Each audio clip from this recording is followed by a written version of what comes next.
조국 대표님을 모시겠습니다.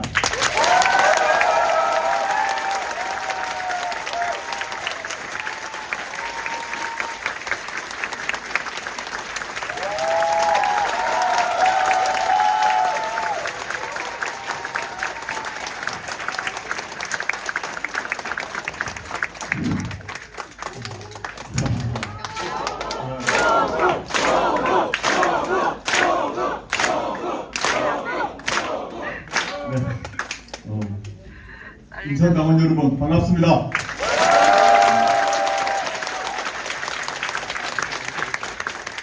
조국혁신당 대표 조국입니다. 오늘 달기인 대회를 한다는 소식을 듣고 기쁜 마음에 달려왔습니다. 아시다시피 현재 우리 당이 7개의 시도당이 창당을 했습니다. 현재 공표된 비례정당 투표 여론조사를 보게 되면 광주, 호남이 가장 높게 나오고 그 다음에 서울과 경기, 인천 순입니다.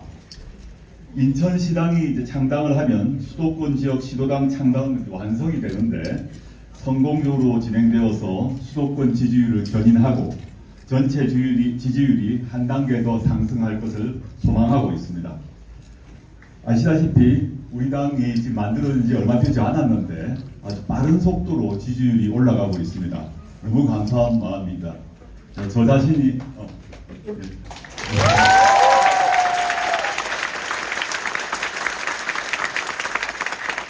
모두 여기 계신 당원들의 노력과 그 마음 덕분이라고 생각하고 있습니다. 더 중요한 것은 이렇게 놀랍게 상승한 지지율을 유지하는 것이라고 저는 생각합니다. 계속 오를 수 있도록 노력하는 것도 매우 중요한데 지금부터 이제 실수를 하지 말아야겠다. 그래서 지금 올라와 있는 지지율을 굳혀서 내려가지 않도록 만들고 난 뒤에 그 다음에 한 번 더 올라가는 여러 가지 계기를 또 활동을 만들어야겠다 이런 생각을 하고 있습니다. 본격적인 선거운동이 조금 있으면 시작될 것인데 아마 각종의 공격이 들어올 것이라고 생각이 됩니다. 지금도 각종의 비방과 비난과 조롱이 들어옵니다만은 국민 여러분과 당원 여러분들께서 많이 도와주셔서 그런 온갖 공격, 전후 좌우 온갖 공격에도 불구하고 오히려 지지율이 오르고 있는 그런 현상입니다만은 앞으로 더 하지 않을까 생각이 듭니다. 당 차원에서 당연히 대응을 하겠습니다만은 여기 계신 당원 여러분께서도 지역구 주민들, 주변의 가족, 친지, 친구 등에게 잘 설득해 주시고 이거는 말이 안 된다. 이게 어떤 것이 진실이다. 이런 얘기를 직접 해주시는 게 제일 좋습니다.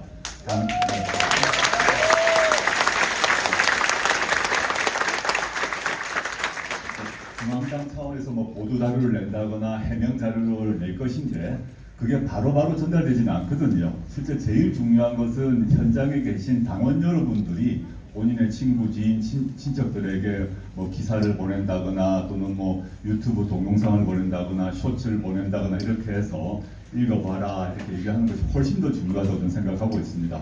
그래서 중앙당은 중앙당의 역할을 하고 여기 계신 당원 여러분들은 또 당원 여러분들의 역할을 하게 되면 우리 조국혁신당이 지금의 지지율을 유지하면 물론 한 번 더 도약을 할 수 있지 않을까 저는 생각하고 있습니다.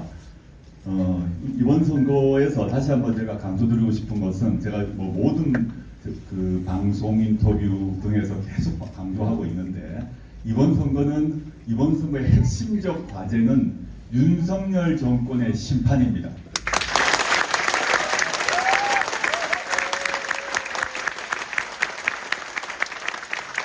윤석열 정권의 심판을 해야 그 다음에 우리 당의 이름인 조국을 혁신할 수 있습니다. 윤석열 정권의 핵심 관계자는 윤석열, 김건희, 한동훈 이런 사람들 아닙니까? 이런 사람들이 이러한 특권 카르텔이 집권을 하고 있는 이상 우리가 해야 될 일들을 할 수가 없습니다. 여러분 잘 아시겠습니다만 김건희 그 여사의 주가 조작권 얘기는 이미 너무 오래된 얘기라서 얘기를 하기가 싫습니다. 최근에 발생한 것만 보더라도 현 집권 세력의 행태는 기가 막히고 좀 반헌법적 행태를 보이고 있습니다. 아주 최근 것만 두 가지 말씀드리고 공유를 했으면 좋겠습니다. 하나는 이종석 전 국방부 장관을 호주 대사로 도피시킨 것입니다. 이종석 국방부 장관이 어떤 사람이냐? 최상병, 해병대 최상병이 억울하게 군대에서 죽었어요. 죽어서 그 해병대 수사단장 박정훈 대령이 수사를 해가지고 어디까지 처벌을 해야겠다라고 보고서를 올렸어요. 그랬더니 국방부 장관이 당시에 그래 맞다라고 결재를 했어요. 결재까지 했는데 갑자기 용산 청와대실에서 전화가 와서 결재를 뒤집었습니다. 그래서 수사 범위를 줄이도록 만들었습니다. 이거는 제 얘기가 아니라 다 기록에 나와 있습니다. 그랬더니 공수처에서 이게 뭐지? 해서 이종석 국방부 장관을 그 수사 축소와 관련돼서 범죄 피의자로 입건을 하고 출국 금지를 내렸습니다. 왜냐하면 이종석 장관을 데리고 와서 조사를 해서 대통령실에서 누가 결재를 변경하도록 지시했는가를 물어봐야 될 거 아닙니까? 그래야 억울한 최상병의 죽음이 풀릴 거 아닙니까? 근데 여러분 다 군대 갔다 온 분 아시겠습니다만은 국방부 장관에게 그런 지시를 할 수 있는 사람이 누굽니까? 대통령. 몇 사람 안 되죠. 장관에게 그런 중요한 결정을 지시할 수 있는 사람은 윤석열 대통령 플러스 한두 명밖에 안 됩니다. 누가 대통령실에 있는 그냥 행정요원이 국방부 장관에게 전화할 수 있겠어요? 어림없는 얘기입니다. 장관이 결재한 내용을 누군가 전화를 해서 그 결재 내용을 뒤집어서 진상규명 범위를 축소하라고 말한 사람이 있을 거 아닙니까? 그래서 이걸 수사를 하고 있는데 이종석 장관을 해외로 호주로 보내버렸습니다. 그 말이 뭐냐? 이종섭에 대한 수사를 막기 위한 것이죠. 제가 저희도 나이가 많지는 않습니다만 법을 전공하고 살았는데 역대 어느 정부에서 진보든 보수건, 좌건, 우건 어느 정부에서 이런 고위층의 범죄를 은폐하려고 대통령실이 나설 뿐만 아니라 수사를 받을 사람을 호주 대사로 해외로 보내드린 경우는 제가 처음 듣는 일입니다. 이런 일을 자행을 하고 있습니다. 모든 언론에서 이 문제를 제기하는데 대통령실에서는 바꿀 생각이 없다고 합니다. 두 번째, 또 기가 막힌 일이 벌어졌습니다. 제가 대통령실 과거에 문재인 정부 시절에 민정수석 비서관을 했습니다. 민정수석도 비서관 중에 한 명인데 수석 비서관이라고 불리는 비서관 중에 좀 높은 자리인데 현재 윤석열 대통령의 시민사회 수석이라는 비서관이 있습니다. 시민사회 수석 이름이 황상무입니다. 이 사람이 MBC 기자에 대해서 뭐라고 했냐? 들어보셨을 것인데 너희들 쉽게 말해서 이런 겁니다. 자꾸 정부에 대해서 비판적인 기사 쓰고 하면 내가 옛날에 정보사에서 근무했는데 옛날에 그런 비판적 언론 기사 쓴 사람에게 정보사 요원이 와서 허벅지에 회칼로 찔렀다 라고 얘기했습니다. 언론 기자에게 대통령의 시민사회 수석이 회칼로 허벅지 찔릴 수 있어 라는 말을 하는 나라가 됐습니다. 이게 이러다 보니 스웨덴에서 아주 유명한 연구소에서 대한민국이 드디어 독재 국가로 회귀하고 있다라고 보고서를 썼습니다. 민주당이든 또는 우리 조국혁신당이든 많은 또 언론에서 그 검찰 독재 국가라고 말을 합니다.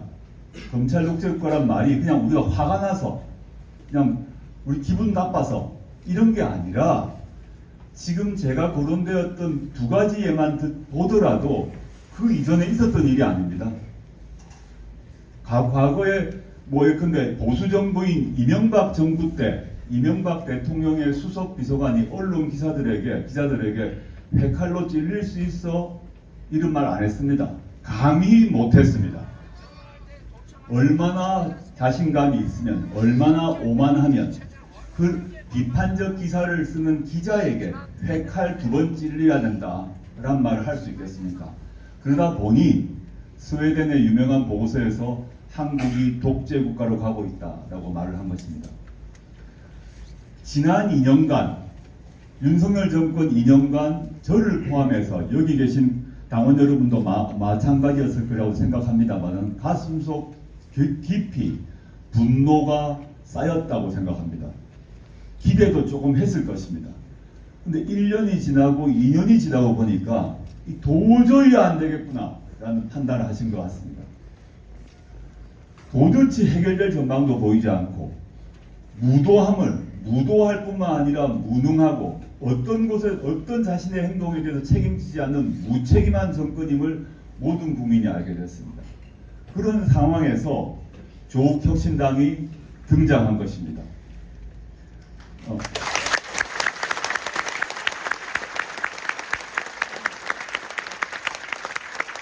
조국혁신당은 지난 2년간 가슴속에 분노와 울분이 쌓였던 그 국민들의 마음을 대변하자고 합니다. 그 마음을 대변하는 것, 국민들의 마음을 대변하는 것이 정치와 정치인과 정당의 가장 첫 번째 과제라고 생각합니다.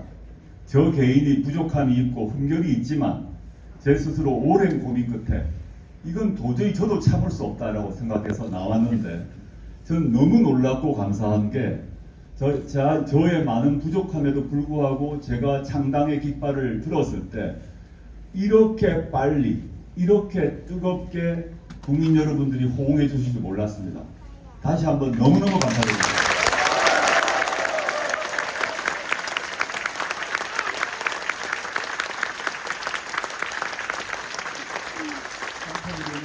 제가 국민들의 마음을 제대로 읽었구나 하는 그런 생각과 함께 더 빨리 이런 움직임을 했어야 되는 것이 아닌가, 더 빠른 시기에 이런 노력을 하고 또 정치활동을 했어야 되는 것이 아닌가 아쉬움도 있습니다. 그렇지만 저는 늦지 않았다고 생각합니다. 앞으로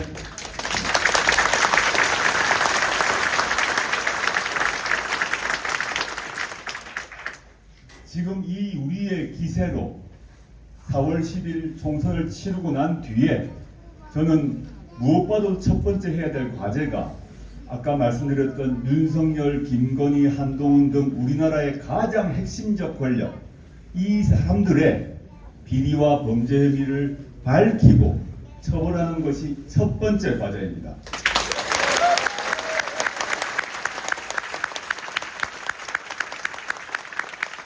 윤석열 대통령은 현직 대통령이기 때문에 헌법상 기소될 수가 없습니다. 그렇지만 불법이 확인된다면 탄핵 사유가 될 것입니다.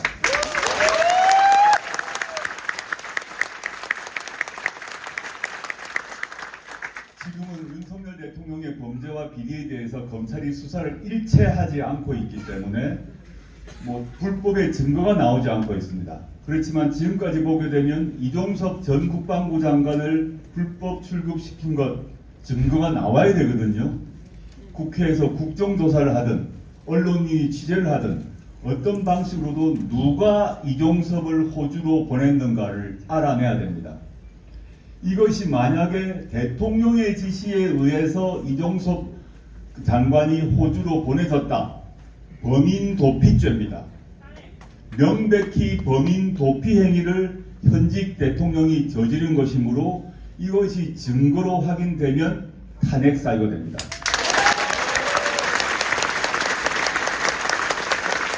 두 번째, 김건희 씨 같은 경우는 이미 김건희 씨의 공범들이 1심에서 유죄 판결을 받았습니다. 그리고 그 1심 재판부에 김건희 씨와 그 어머니 최은순 씨가 도이치모터스 주가 조작 사건으로 23억의 수익을 벌었다고 적혀 있습니다. 근데 김건희 씨는 소환 조사도 받지 않았습니다. 압수수색도 없었습니다. 그러니까 기소도 안 되죠. 기소가 안 되니까 유죄 판결을 받지도 못합니다. 그러면서 셀카놀이를 열심히 하셨습니다. 저는 김건희 특검법이 최근에 윤석열 대통령의 거부권 행사에 따라 가지고 국회로 돌아와서 국회에서 재의결이 안 됐지 않습니까? 다시 발의해야 됩니다.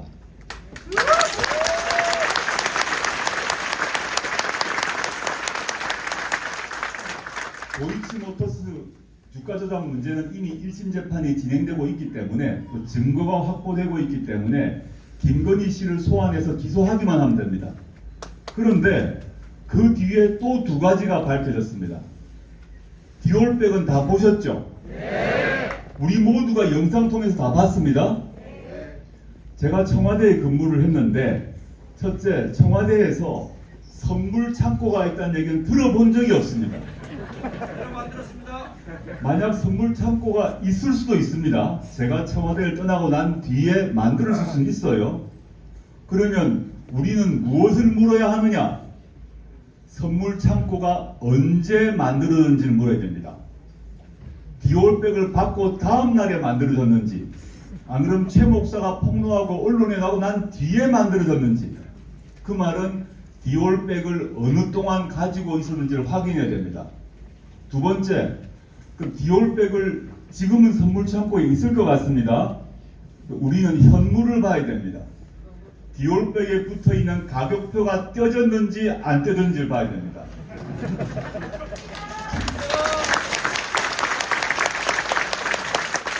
김건희 여사가 그 디올백을 받아서 쓰다가 언론 보도가 나니까 선물 창고를 만들어서 그때 비로소 만들어서 디올백을 맡겼는지 아니면 그날 바로 맡겼는지는 금방 확인됩니다. 그리고 그 선물 창고의 관리자가, 세 번째, 선물 창고의 관리자가 누군지 국정조사하면서 국회 운영위에 불러 세워야 됩니다. 증인으로 채택을 해서 불러 세워서 위증죄의 책임을 지거든요. 언제 김건희 씨가 그 디올백을 당신에게 주었습니까를 물어야 됩니다. 그때 아까 말씀드렸지만 가격표가 붙어 있었습니까? 없었습니까? 쓴 흔적이 있었습니까? 없었습니까? 다 물어야 됩니다. 지금 아무도 국회에서 묻지 않고 있습니까? 왜 안 묻습니까? 전 제가 청와대에 근무한 아주 기본적인 상식으로 그런 것이 영부인에게 선물이 왔다면 어떻게 처리해야 대한 절차를 압니다. 지금 정당에서 묻지 않고 있어요. 언론도 묻지 않고 있습니다. 물어야 됩니다. 그래서 만약에 이것이 쓰다가 언론 보도가 나서 어쩔 수 없이 선물 창고에 맡겼다면 당연히 위법입니다.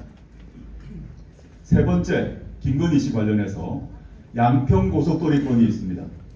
양평 고속도로가 갑자기 휜 건 다 알고 계시죠? 우리가 어떤 범죄를 조사할 때 몇 가지 기준이 있습니다. 첫째, 양평 고속도로가 급격히 휘었습니다. 그리고 그 예타 결과를 무시하고 꺾였습니다. 그러면 그 양평 고속도로 계획 변경을 통해서 수익을 얻는 사람이 누군지를 봐야 됩니다. 양평 고속도로가 휘어서 제가 수익을 받습니까? 아니죠. 민주당의 이재명 대표가 수익을 받습니까? 양평 고속도로가 휜 그 땅에 누구 땅이 있었습니까? 의심이 되죠. 첫 번째, 김건희 씨의 친정 땅이 거기에 도배가 되어 있었습니다. 두 번째, 양평 고속도로를 휘게 하려면, 그 정도의 큰 공사 변경을 하려면 양평구청과 그 다음에 국토교통부와 용산 대통령실이 합의를 해야만 그 정도로 휠 수 있습니다. 그러면 양평구청과 국토교통부와 대통령실을 전체적으로 모두 통할하고 지휘할 수 있는 사람은 누굽니까? 짐작이 됩니다. 저로서는 아무리 생각해도 윤석열 대통령께서 장모님에게 고속도로 하나 깔아드리자 라고 마음먹은 것이 아닌가 의심이 듭니다.